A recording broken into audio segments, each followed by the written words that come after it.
this is all also happening in an election year. So the president's running for re-election.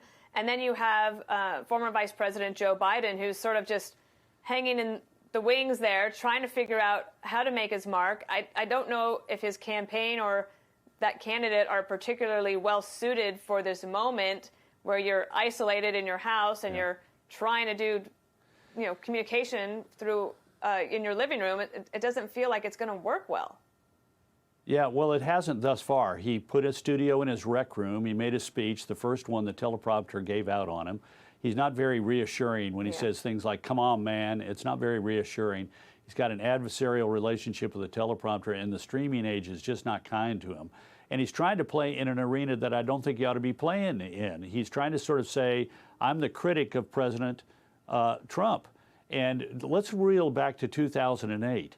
Barack Obama was the presumptive nominee of the Democratic Party. Admittedly, it was the fall and after the convention. This is before the convention. But Biden is the presumptive nominee. Obama was the nominee.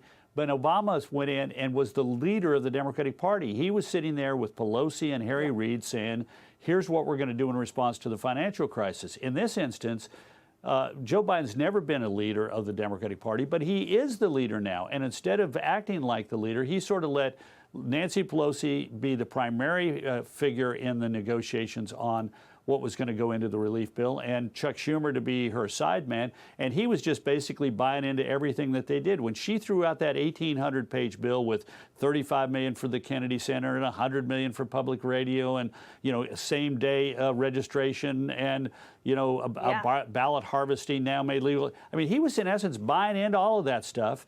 And yet not instead taking of standing a leadership up and role. saying stop.